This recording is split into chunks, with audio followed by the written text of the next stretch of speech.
Sejam todos muito bem-vindos ao Destaque Digital Podcast. Eu sou o Gustavo. Estamos aqui em Luz para estar conversando com os agraciados da terceira edição do Prêmio Destaque Digital aqui na cidade. A convidada de hoje é a Gabriela Botinha, Destaque Digital. Como é que você está, Gabriela? Segundo podcast que a gente faz junto, hein? É verdade. Você fez lá em Arcos com a gente. Você até comentou que foi um que deu um monte de problema técnico, que eu fui ver que a gente fez ao vivo. Foi mesmo. Desculpas, agora. Mas tá bom. E aí, como é que você tá? Tudo bem? Tudo bem com você? Tudo jóia, graças a Deus. Só eu já agradecer ao pastor que você deu um espaço pra gente. A gente está realizando aqui os podcasts hoje e amanhã, né? E Gabriel, o seu Instagram vai estar na descrição do vídeo para quem quiser depois estar seguindo e tudo mais, tá bom? E aí, dependendo também, quando a gente for conversando, eu vou mostrando algumas publicações suas em tela, tá? O pessoal ir vendo, acompanhando, tudo mais. Se apresenta pra gente, fala um pouquinho do seu Instagram. Então, boa tarde para todo mundo que está assistindo. Eu sou psicóloga, sou especialista em terapia cognitivo-comportamental, que é a abordagem que eu trabalho. Também sou psicóloga do trânsito, mas atualmente eu não atuo na área, né? Somente quando sou chamada. E formei em 2016, né? A minha página digital, desde 2017, eu atuo nela. Agora com mais frequência, né? E eu procuro trazer conteúdos na página sobre ansiedade, relacionamentos e saúde mental no geral. Isso é um assunto que... Posso falar a verdade? Se eu tivesse essa conversa com você um mês atrás, talvez ela seria completamente diferente. Mas sabe por quê? Porque eu comecei a fazer terapia. Olha só! Eu recebi uma psicóloga lá no podcast, e aí a gente fez lá mês passado, não sei se você chegou a ver. Não, mês passado não, a gente já está em maio. Em março, a gente fez um especial do mês da mulher.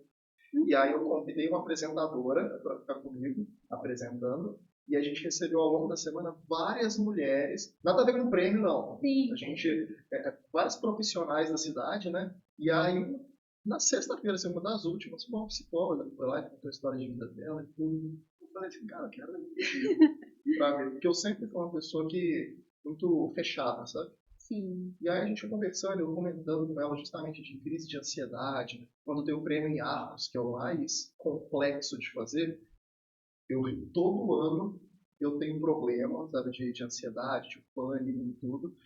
Só que eu levo normal, eu fase e tudo. E aí ela conversando, eu vou lá. Geralmente as pessoas têm, assim, até mesmo por falta de conhecimento mesmo, assim, às vezes não sabem identificar que é ansiedade, que pode ser trabalhado, que pode ser tratado também. Então, assim, que bom que eu acho que te possibilitou entender que você poderia trabalhar essa demanda, né? Isso e é gostoso demais. Nossa, tão bom você sentar, assim, conversar, contar as coisas, poder se abrir mesmo para alguém que vai estar te ajudando, né? Exatamente. Aí eu não sei se eu falo alguma coisa errada, você me corrige. Mas às vezes é complicado dependendo com quem a gente fala as coisas, porque às vezes a pessoa não vai ter um feedback correto. Exatamente, e assim, a pessoa também vai te dar uma opinião a partir da visão de mundo dela, né? Então, assim, na psicoterapia, a gente deixa a nossa visão de mundo de lado, né, para poder trabalhar realmente com a abordagem, com as técnicas, né? E com a perspectiva da pessoa mesmo, né? E não a nossa. A gente deixa a nossa de lado. Você atende hoje diferentes tipos de públicos? Eu digo assim, crianças? Não, eu atendo somente adultos. Adultos. Exatamente. E o meu atendimento é feito somente online, eu não atendo presencial. Quando começou a pandemia, eu tinha um consultório em Belo Horizonte, né? E aí eu fechei esse consultório porque os atendimentos, né, pela questão em si, começaram a ficar somente online. E aí o online veio muito forte, né, na verdade. E depois de um tempo, assim, o meu público, ele realmente ficou de forma expressiva online. Então, eu decidi fechar mesmo meu consultório e ficar só com atendimentos online. Como que você... Eu não sei se eu estou te fazendo pergunta repetida, viu? Não preocupa, mas não. como que você lida com... Porque eu imagino que às vezes você enfrenta certa resistência. Frente ou não. Sim. Da questão de ser online, né? Você fala das pessoas, às vezes, quererem presencial. As pessoas quererem presencial ou enxergar valores diferentes. Valores que eu digo não valor de dinheiro, tá? Mas... Entendi. Como se um tivesse um preço diferente do outro. Não preço em valor. Eu digo assim, igual a A pessoa achar que a entrega. faculdade presencial é melhor do que a faculdade Tá, entendi. online, sabe, à Aham. distância. Sim, é por isso que eu sempre explico muito, deixo muito claro assim como que funciona o trabalho online, que é utilizada a mesma abordagem, né, que é feito o mesmo trabalho do presencial, entendeu? Então, assim, eu gosto de explicar justamente por isso. Mas, assim, hoje em dia isso está, inclusive, assim, as pessoas estão cada vez mais informadas sobre isso. Justamente, eu acho que a pandemia teve, né, apesar de toda a situação, ela teve esse bônus em relação ao online, porque as pessoas começaram a ter um olhar diferente para o atendimento online.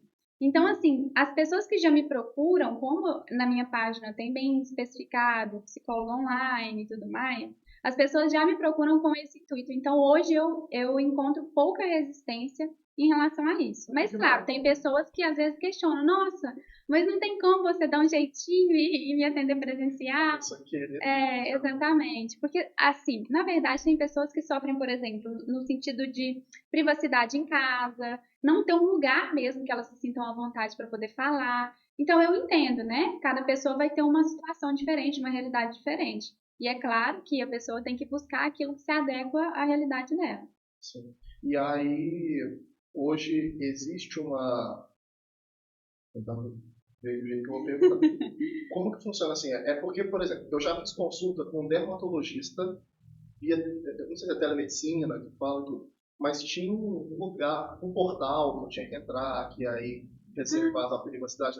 Hoje, no seu caso, precisa disso ou não tem necessidade? Sim, sim, eu uso um aplicativo, né? Não é pelo WhatsApp, não é por chamada de vídeos assim, que às vezes, por exemplo, você está atendendo por WhatsApp e aí você recebe uma ligação, aquilo É grava como uma verdade. interferência, né?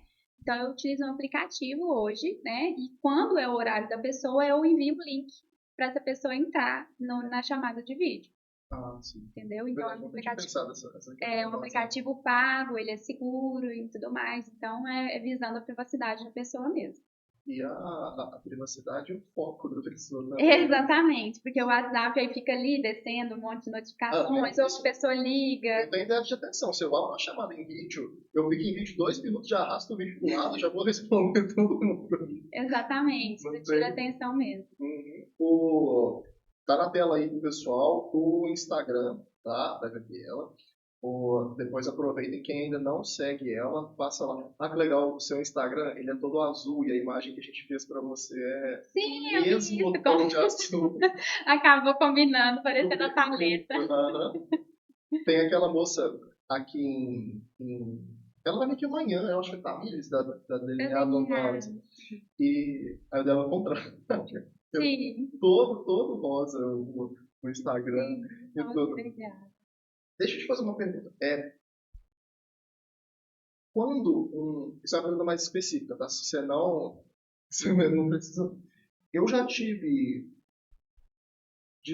não é discussões calorosas, eu já tive debates já de quando que algum sintoma, alguma. Nossa, é difícil perguntar isso para psicólogo, gente. Eu quero dizer assim, por exemplo, eu tenho TDAH. Tá, Quando eu tive TDAH, eu fui neurologista porque eu estava com problemas no meu trabalho e na faculdade. Eu não estava conseguindo conciliar o meu trabalho. Eu fazia análise de crédito na época de Serasa e a pilha de análise só ia aumentando. Eu falei, tem alguma coisa errada. E aí eu fui diagnosticado e tudo mais.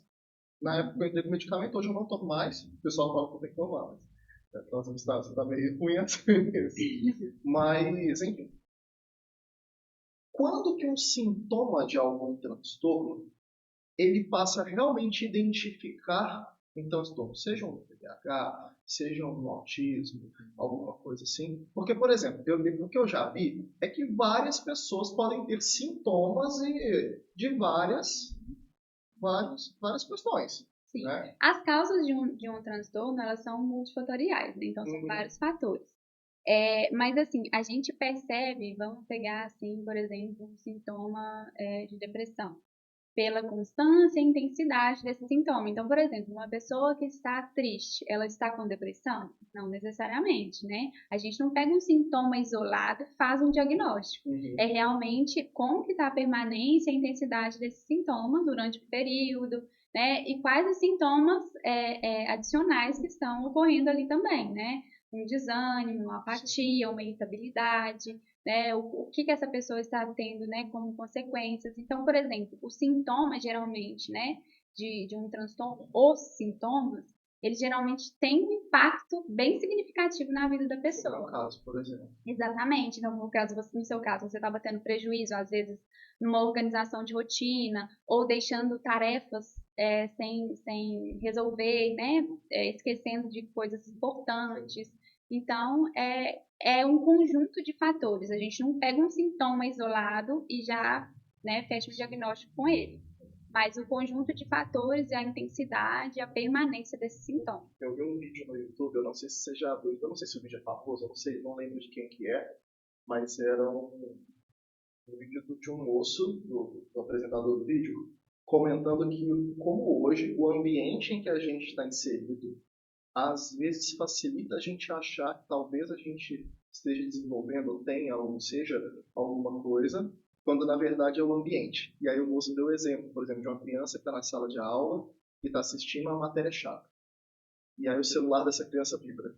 Vibra uma vez, vibra duas vezes. Aí ela pega o celular.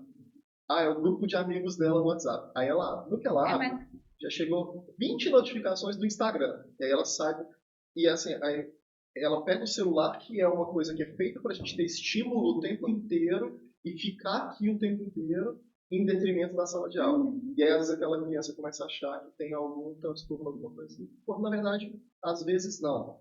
Né? E além disso, também a questão do autodiagnóstico, né? Hoje em dia, os vídeos no Instagram, né, pegam e resumem sintomas e as pessoas, nossa, mas eu tenho isso. É igual ao horóscopo. Exatamente. Nossa, eu me enquadro em todos os sintomas, então eu tenho também. E aí é muito delicado. Por isso que eu tô falando que não é tão simples assim você, né, diagnosticar, né? Não é simplesmente você pega um sintoma e tem um diagnóstico. A mesma coisa que você deu de exemplo aí, né, dessa criança e tudo mais. Isso é um estímulo para ela. E é um estímulo mais atrativo, né? A aula chata ou o celular que os colegas estão ali conversando sobre um assunto interessante para ela. Então, a gente precisa avaliar toda a situação para entender o que de fato ela está dizendo. Mas a gente pode colocar como um senso comum, por assim dizer, tá? Que passa do ponto a partir do momento que prejudica de fato a vida de alguém? Ou não? Não entendo sua pergunta. Por exemplo, eu posso sempre estar com falta de atenção em tudo, ou estar hiperfocado em alguma coisa, mas isso não atrapalha a minha vida. Normalmente minhas notas na escola estão boas e tudo. Só que no meu caso, começou a prejudicar a minha vida. Tipo, eu comecei a achar estranho. Falei, peraí, tem alguma coisa que está fora do normal. Não é normal eu começar a empilhar trabalho e tudo assim. Nunca tinha percebido. Você está falando assim, por exemplo, você ter o diagnóstico e conseguir viver bem com ele. É isso? Eu não entendi. Perdão, não, é porque eu estou falando assim, às vezes a pessoa tem um sintoma, mas que não impacta na vida dela. Um sintoma, igual você falou, né? Que é um conjunto de coisas. Mas a partir do momento que aquele sintoma às vezes está atrapalhando demais a vida da pessoa, ela tem que buscar entender. Sim, por exemplo, tem pessoas que, né, um ponto aí, a falta de atenção, né? E aí, às vezes, não consegue se lembrar de compromissos, não consegue lembrar de datas e tudo mais. E aí a pessoa cria uma estratégia na rotina dela de andar com uma agenda. E tudo e todos os compromissos ela escreve ali. Provavelmente isso é uma estratégia que vai funcionar para ela, né? Que pode vir a funcionar. E essa falta de atenção não gerar um prejuízo significativo na vida dela. Então, assim, essas estratégias, elas podem... Eu tenho que conviver com isso diariamente. Agenda, listinha do que eu tenho que fazer no dia. Exatamente. Ajuda bastante, é isso que eu tô falando. Mas, assim, não, aí ela não utiliza a agenda e isso acaba tendo um prejuízo significativo. Isso realmente ela vai sentir esse impacto na vida dela. Que a organização aí é imprescindível, né? Nesse caso, desse diagnóstico de TDAH. Para a questão de TDAH, eu acho que é fundamental a gente tentar ter o máximo de controle possível. Sempre. O que mais me atrapalha hoje não é nem essa questão de esquecer, é a minha questão de hiperfoco. De eu entrar aqui assim, estou trabalhando, estou no WhatsApp respondendo, e aí eu abri uma outra aba aqui do YouTube. Quando eu vi, eu passei 2 horas no YouTube aqui, eu não vi. Sabe? Nossa, isso é terrível, terrível, terrível. Tem pouco tempo, tem assim umas 4 semanas por aí que eu fui trabalhar na segunda-feira. E eu não consegui trabalhar. Eu, de fato, eu não consegui trabalhar. Cheguei lá, então, aí eu fui nessa psicóloga, como eu te falei, 1 da tarde, de segunda-feira. Eu ainda não tinha noção de que isso ia durar, só que durou até quarta. Eu fui na terça-feira cheguei para trabalhar, hoje eu vou trabalhar. De focar, que ontem eu não trabalhei nada, eu tenho trabalho de fazer de ontem e de hoje não consegui. Aí me bateu no desespero. Eu falei, peraí, não é normal não. Na quarta-feira, de manhã foi isso, eu faço academia no meu horário de almoço. Eu não consegui treinar. Aí eu cheguei em casa, aí a mulher veio falar comigo, tudo, eu falei, sempre, eu preciso conversar com você, não tô bem. Eu quase chorei nessa conversa com ela, sabe? Foi um momento psicólogo, assim. Sabe? Aí ela falou assim, Gustavo, tira o dia de folga, fica preocupado com isso não. Ao invés de você ir trabalhar e colocar, mas tira o dia de folga e descansa a cabeça. Descansa. Aí eu fiz isso. Na quinta-feira, ela falou, abri o olho, eu falei assim, estou curado. Nossa, Estou foi uma delícia, foi tão bom. Aí eu voltei pro trabalho, normal, assim, no ritmo normal, mas eu E passei. depois, conversando, você entendeu que era um período de uma ansiedade mais intensa? Olha, aconteceu alguma coisa, me deu algum gatilho, alguma coisa assim, que eu fiquei travado uma semana. E aí eu chegava, era justamente isso, eu ia chegar e ia fazer outra coisa. Não, agora eu vou trabalhar. Não consegui, não consegui. Ficou com o meu trabalho parado 3 E é dias. interessante você dizer isso desses episódios, porque às vezes as pessoas deixam de procurar ajuda profissional justamente por conta disso. Aí fiquei segunda, terça e quarta com uma ansiedade intensa, mas de Passou. sexta passou. Então, tá tudo certo, tá tudo sob controle. E aí a tendência é que quando você não trabalha de forma efetiva aquilo que está, né, acontecendo, a tendência é que esse quadro vá piorando, porque você É não como está se eu estivesse reprimindo alguma coisa, né? E eu e não deveria. trabalhando, porque assim, você parou para refletir exatamente o que está me gerando ansiedade agora, né? O que realmente está me gerando essa preocupação, ou essa agitação, né? Ou esses sintomas físicos que às vezes a ansiedade Sim. pode gerar. Então, assim, isso está sendo ignorado, querendo ou não, né? Você teve uma ação sobre isso, tipo, não, pera, deixa eu me acalmar aqui, vou tirar um dia de folga e tudo mais, e resolveu momentaneamente, mas não resolveu exatamente o que havia acontecido ali e você também não desenvolveu ferramentas para lidar com uma próxima situação. Por isso que é bom a terapia. Exatamente. Aí na outra semana, segunda-feira, quando eu voltei lá de novo, eu contei o que tinha Exatamente. E agora acontecido você está para a gente trabalhar. efetivamente trabalhando essa questão. Justamente isso. E é muito bom, né? Eu digo assim, você, obviamente, você é suspeita para falar, mas assim, é o que eu falei, que assim, talvez antes de eu fazer terapia, a nossa conversa seria um pouco diferente, porque no sentido de eu estar mais só, em relação mais neutro. Hoje eu sou tão partidário com isso, na questão de, poxa, todo mundo tinha que ir, eu acho assim, psicólogo tinha que ficar milionário de um monte de clientes, de não ter mais espaço nenhum na agenda, porque realmente faz muita diferença. E quando a gente não faz, a gente eu falo assim, que a sua profissão, eu acho que é aquele tipo de profissão que é assim, ó, não dá para você explicar. Você explica, só que a pessoa não consegue entender O de impacto fato disso, a não ser que até ela viva. isso, exatamente, até experimentar, fazer, realmente viver aquilo e entender de fato os benefícios, né? Exatamente. E essa questão é uma questão, eu falo que positiva e negativa ao mesmo tempo, porque às vezes as pessoas começam a terapia com uma expectativa muito alta de que é assim, Na mesma dia. tudo resolvido, né? E também que só vão haver feedbacks e trocas positivas, mas assim, também tem aquela questão de tocar o dedo na ferida e tudo mais, então é um processo também difícil, né? Eu gosto de falar muito a respeito disso para não florear demais no sentido de você só vai sair super bem da terapia. Não, a gente também vai tocar nas dores, vai tocar nas dificuldades, né? Porque a gente precisa disso para ver evolução. Sim. Mas você segue uma vertente, por assim dizer, que a pessoa tem sempre que fazer terapia, ou às vezes a pessoa vai começar a fazer e vai chegar num ponto que ela não vai mais precisar da ela. Olha só, até mesmo a abordagem que eu trabalho, que é a TCC, ela tem um foco na alta do paciente. A premissa da TCC é realmente tornar a pessoa o seu próprio terapeuta, dar ferramentas para que ela, né, consiga gerir as próprias emoções, né, depois quando houver a alta. Então a gente sim tem o foco na alta, né? Assim, no caso, na minha abordagem, a gente sempre trabalha visando o término do processo terapêutico. Teve um exemplo aqui que alguém falou comigo que é assim, nossa, quando a pessoa fala assim, eu não quero mais ser psicóloga não. É quando a pessoa... assim, Tem isso também, assim, acho que eu tô boa, tchau. Né? E aí isso também já, né, ocasiona o quê? Uma alta prematura. E aí é a interrupção de um tratamento, por assim dizer. Exatamente, porque quando a pessoa deixa, né, interrompe, é como se você, eu vou trazer um exemplo, assim, é como se você estivesse tratando uma ferida, né, na sua pele. E aí você tá vendo que ela tá melhorando e você fala, não vou nem mais tomar remédio. Tá melhorando, agora eu não preciso mais desse remédio. E aí, de repente, essa bactéria começa a voltar, a tomar força e tudo mais, e aí a pessoa volta, né, a buscar ajuda profissional. Você deu um exemplo que eu faço. Eu tenho alergia na sobrancelha, na região do nariz, e eu tenho que passar pomada antialérgica. Só que eu passo a pomada, 1, 2, 3 dias. No terceiro dia, sumiu a alergia completamente. Aí eu passo, estou curada, não preciso mais. Exatamente. Aí dá uma semana depois volta. Esse é um exemplo perfeito. Então, realmente, respeitar o processo terapêutico é fundamental. Sim. Então, eu queria agradecer imensamente a sua presença aqui hoje. Dá os parabéns por você estar.